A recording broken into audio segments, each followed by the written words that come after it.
Mes frères, mes sœurs et mes amis, bonjour à tous. J'espère que vous allez tous bien, que vous vous portez bien et que vous gardez toujours le dépôt de la foi. Cette semaine, j'ai médité dans quelques versets de la parole du Seigneur qui m'ont fait vraiment du bien. Alors, je voudrais vous les partager, bien sûr, pour que vous aussi, vous méditiez dans la parole du Seigneur. Amen. Si je vous pousse à la réflexion, à la méditation, là, je me sentirai vraiment heureux. Amen. Voilà.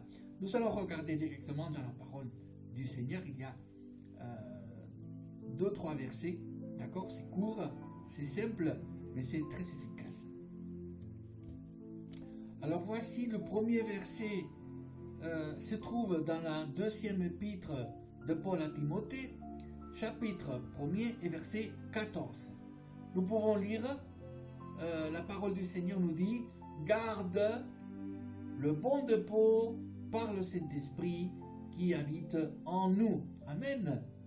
Vous savez, il y a quelque chose de merveilleux déjà à signaler, à remarquer dans ce verset, c'est que la parole de Dieu nous annonce, nous dit que nous sommes tous habités par le Saint-Esprit. Amen. Le Saint-Esprit, c'est celui qui nous conduit chaque jour à la vérité. Le Saint-Esprit nous anime, nous ranime, nous renouvelle. Voilà, il renouvelle nos forces. Si parfois on est un peu, comment dire, fatigué, affaibli, accablé par les situations, voilà, on manque de motivation, voilà, on manque de courage, mais le Saint-Esprit va ranimer la flamme. Amen. Gloire au Seigneur. C'est merveilleux, n'est-ce pas? Voilà. La parole de Dieu, elle nous parle en toute simplicité. Amen. On est habité par le Saint-Esprit. Amen. Alors, déjà, le Saint-Esprit, c'est le consolateur. C'est celui qui nous console. Amen. Ça, c'est formidable. Hein? Parfois, on est attristé. Hein? On a des soucis. Hein, tout ça. Mais c'est le Saint-Esprit qui est là. Amen. Et c'est lui qui va nous redonner des forces, qui va nous reconduire dans le chemin. Amen. Gloire au Seigneur. Alors, regardons de près ce verset, il est très important. Il nous dit garde. Garde. Ok? Il s'agit de garder. Vous savez, quand on reçoit quelque chose de valeur, quelque chose qui a de la valeur, hein, quelque chose qui est important pour nous, que nous considérons comme important, voyez, nous le mettons de côté. Hein. On essaye de le mettre dans un coffret, dans une boîte, on essaye de le protéger, de le conserver. Hein. Voilà, parce que nous donnons une certaine importance à cette chose-là. Ok? Imaginez qu'on vous fait cadeau d'une bague, d'une montre, je ne sais pas quoi, voilà, et c'est quelque chose de valeur. On ne va pas mettre cela n'importe comment, n'importe où, mais nous allons essayer vraiment d'en prendre soin de ce que nous savons. Amen. Et c'est cela justement ce qui nous dit la parole de Dieu. C'est de garder ce que nous avons reçu. Amen. Il nous dit garde le bon dépôt.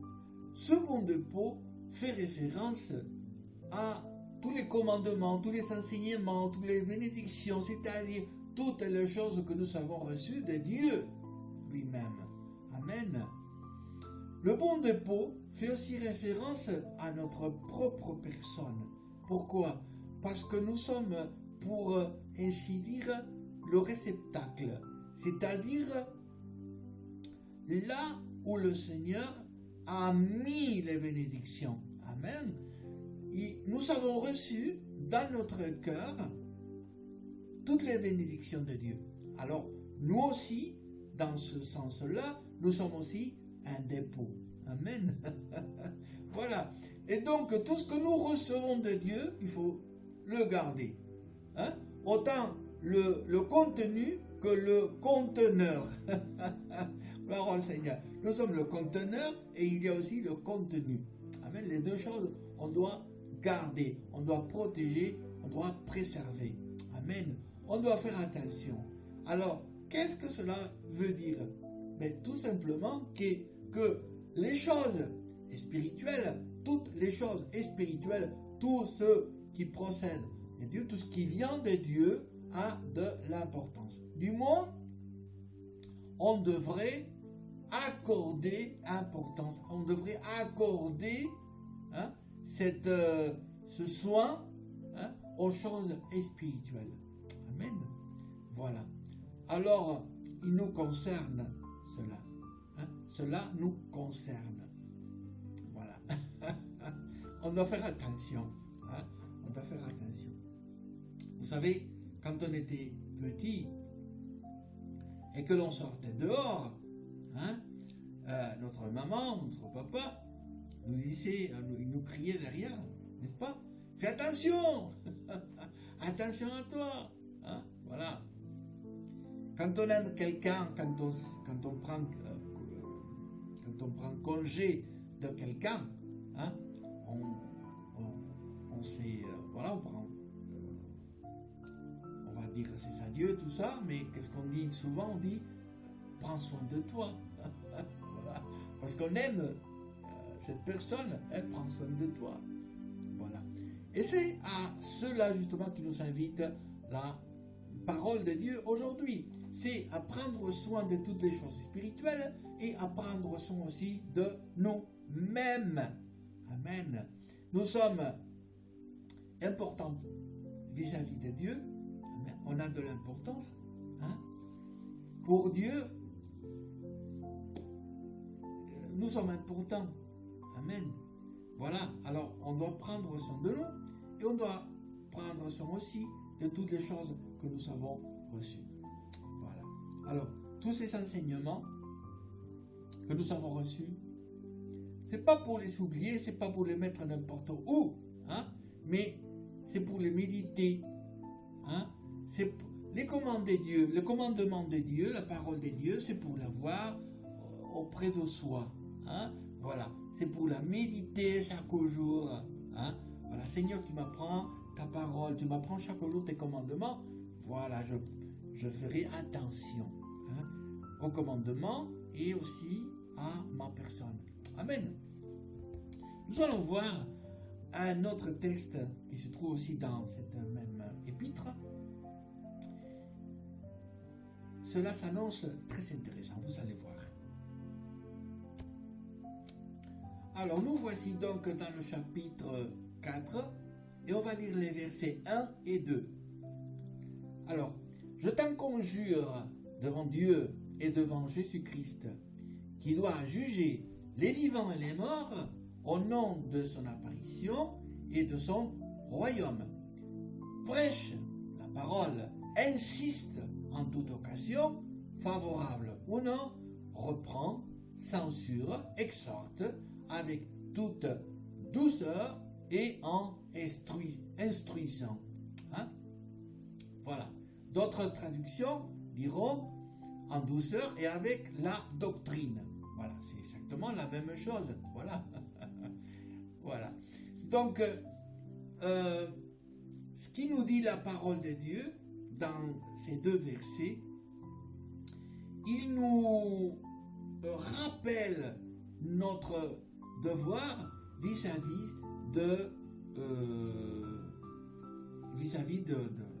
des gens qui nous entourent, de notre entourage, de notre famille, des gens qui sont au travail, etc. Nous avons une sorte de mission. Amen. C'est de leur annoncer la bonne nouvelle. Amen. Voilà. Alors, prêcher l'évangile, ce n'est pas, on va dire, quelque chose qui est que que pour les pasteurs, les enseignants, ou voilà. Non. Prêcher la parole, annoncer la parole, c'est un devoir de tout chrétien. Tous les chrétiens sont censés, pour ainsi dire, sont censés annoncer la parole de Dieu. Amen. Chacun va le faire à sa façon, à sa manière, mais va quand même annoncer la parole de Dieu. Que ce soit par son témoignage, sa conduite, voilà. Il doit donc apporter la parole de Dieu. Il est très important ce verset parce que quand la parole de Dieu nous dit prêche la parole de Dieu, en même temps, de manière parallèle, ces deux versets sont en train de nous dire vous devez vous conduire d'une manière digne pour pouvoir prêcher la parole du Seigneur. Voilà. On pourrait bien faire recours à cette expression française, n'est-ce pas?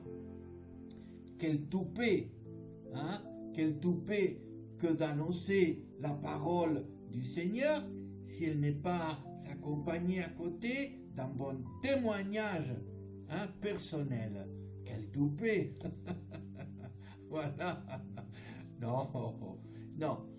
Quand on prêche la parole du Seigneur, on doit le faire de manière sincère, de manière pure. Hein? On doit avoir un bon comportement. Hein? Les gens doivent être témoins de notre bon témoignage. Voilà. Comme ça, quand on apporte la parole du Seigneur, quand on prêche la parole du Seigneur, les gens vont recevoir notre témoignage. Si l'on prêche la parole de Dieu et il n'y a pas de témoignage à côté, c'est du blabla. Ça n'a pas de force. Voilà. Ça tombe à l'eau, c'est comme du papier mouillé. Voilà. Voilà. C'est comme ça. Hein? Voilà, donc, quand la parole de Dieu nous dit prêche la parole, on se dit, oh c'est bien, je vais prêcher, c'est bien ça, c'est bien. Je vais prêcher. Oui, mais à côté de ça, pour prêcher la parole, il faut garder un témoignage. Comme nous avons lu tout à l'heure, qui nous dit garde le bon dépôt. Hein? Donc, les choses vont c'est comme les échelons, vous voyez, c'est des échelons. Alors, on monte dans le premier, dans le deuxième, dans le troisième, etc. jusqu'à ce que l'on arrive au sommet, n'est-ce pas? Voilà. Donc, prêche la parole. Il dit insiste. Ce n'est pas, vous voyez, il y a des gens qui, au premier coup, vous voyez, le premier abord, la première approche, ils restent indifférents, ils vont refuser la parole de Dieu, mais Dieu nous dit non, insiste, voilà. Hein? Ben c'est parfois il nous dit ça, oh celui-là, là, mais il m'agace avec tout ça, hein? Mais on doit insister. Insiste en toute occasion, il est favorable ou non. Voilà. Que ce soit favorable, que ce soit pas favorable, il faut toujours prêcher la parole du Seigneur. Quand on parle des choses favorables, vous voyez, on pourrait parler aussi par exemple, des tracas de la vie, hein, les tracas, les aléas de la vie. Hein. Parfois, vous voyez, on est toujours béni, ça oui, d'accord, que l'on soit clair, on est toujours béni de la part des dieux. Chaque jour, on reçoit la bénédiction des dieux, n'est-ce pas? Mais on n'a pas toujours la même, pour ainsi dire, la même gaieté. Parce que, vous savez, les aléas de la vie, les problèmes, les soucis, tout ça, on n'a pas toujours voilà, la même humeur. Hein? Et parfois, on pourrait se dire, non, aujourd'hui, pour prêcher, pour lui annoncer, oh non, c'est pas un bon jour aujourd'hui pour lui annoncer la parole, je vais attendre demain. Peut-être que demain, j'aurai plus envie de partager mon témoignage. Aujourd'hui, je n'ai pas trop envie. Et pourtant, la parole de Dieu nous dit, en toute occasion, favorable ou non. Amen. Voilà. Comme quoi, la parole de Dieu, elle est vraiment sage. Hein? Elle est vraiment sage. Ce n'est pas quand cela t'arrange à toi, hein? Mais c'est en tout temps qu'il faut annoncer la parole du Seigneur. Amen. Il nous rappelle que nous devons annoncer la parole en toute douceur. Ça veut dire que nous devons avoir de la patience, hein, quand on prêche la parole du Seigneur. Voyez? Quand on enseigne la parole de Dieu, hein, il y a un mot en français, c'est le mot pédagogue. Un bon pédagogue, c'est celui qui emploie une méthode correcte pour l'enseignement. Hein, voilà. Et il dit aussi en instruisant, hein, c'est-à-dire en partageant la doctrine. Donc, on doit se nourrir de la doctrine pour ainsi partager cette doctrine avec les autres. On doit instruire, mais instruire bien comme il faut. Nickel, n'est-ce pas? Amen. Il y a un troisième texte que je voudrais partager avec vous tous. Voici donc le troisième texte, c'est dans le même chapitre, au verset 7. Voilà. Alors, il y a trois conclusions qui nous partage l'apôtre. Voilà. Voilà ces trois conclusions. Hein? Voilà. On appelle aussi des sentences. Hein? Voilà. J'ai combattu le bon combat. Donc, combattre. J'ai achevé la course. Donc, achever. Hein? Et je gardais la foi. Donc, garder. Il y a trois choses là. Hein? Alors, combattre. Vous savez que nous sommes dans un combat spirituel. Hein? Vous le savez bien que chaque jour, dès que nous nous levons, hein, jusqu'à que nous nous couchons le soir, hein, on combat. On est dans un combat spirituel. Hein? Voilà. Les choses parfois ne sont pas faciles. Hein? Il y a les problèmes, il y a aussi les vents qui peuvent être contraires. Vous savez, c'est comme quand on est dans un bateau, hein, un bateau à voile, et le vent est contraire.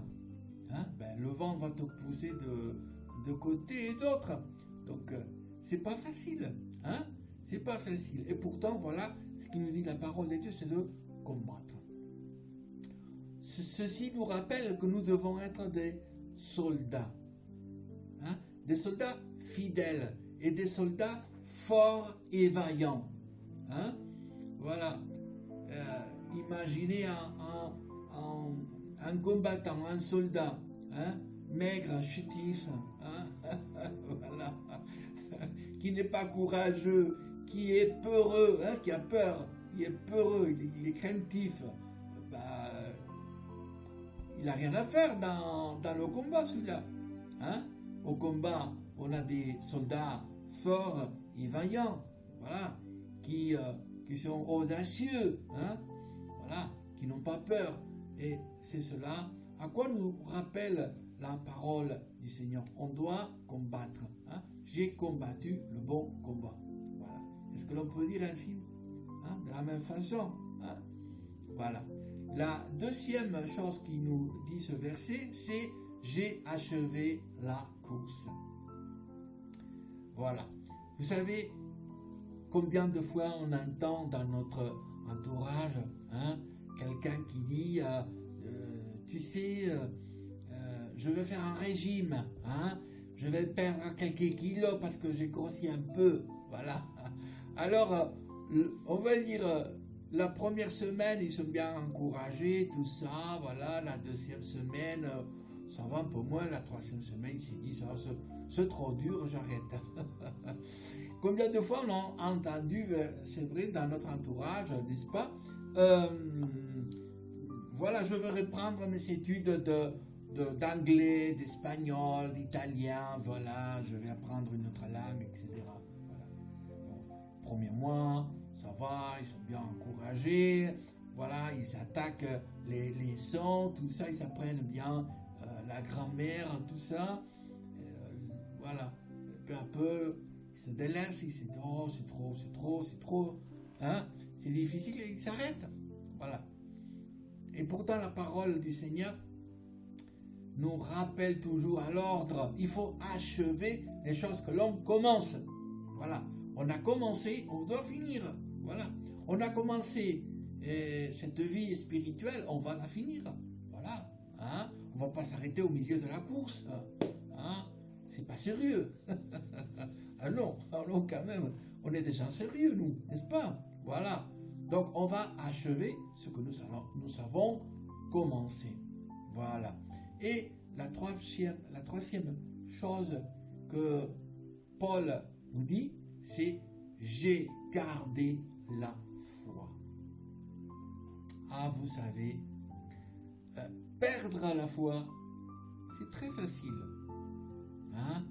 C'est très facile. Il n'y a pas longtemps, donc dans une réunion à l'église, je disais que faire comme les non-croyants, c'est facile. Agir comme les non-croyants, ben c'est facile. S'ils te parlent sans respect, ils te manquent le respect, s'ils te disent de gros mots, tout ça, ben c'est facile de répondre aussi de gros mots. Hein? Voilà. Ils te disent un gros mot et toi tu dis 3. Ça c'est facile. Hein? Ce qui est difficile, c'est de garder la foi, hein? De rester chrétien, de rester calme devant ces situations. Ils te disent un gros mot, tu restes calme, tu dis rien. Voilà. Et bien tu réponds par Dieu te bénisse. Voilà. Que Dieu te bénisse. Tu m'insultes, je te bénisse. Que Dieu te bénisse. Voilà. Ah, voilà. C'est pas toujours facile, hein. Je dis toujours aux frères, c'est pas toujours facile de suivre le Seigneur, mais ça mérite la peine. Ça mérite la peine. Voilà. On vit dans la joie, on vit dans les bénédictions spirituelles du Seigneur, donc ça mérite la peine. Avoir cette paix, cette joie, hein, ça n'a pas de prix. Hein. Voilà. Donc, gardez la foi. Gardez la foi. Premier verset que nous avons lu, hein, il nous disait Paul, garde le bon dépôt. Hein. Gardez la foi. Hein. C'est consacrer chaque jour au Seigneur et garder, maintenir, hein, prendre soin de ce que nous avons reçu. Amen. J'espère de tout mon cœur que ces quelques mots vous auront encouragé, hein, vous auront donné aussi donc l'occasion de réfléchir dans la parole. Amen. Et voilà, j'espère que vous continuerez à garder le dépôt de la foi. Amen. Que Dieu vous bénisse abondamment et on se retrouve la semaine prochaine. Amen.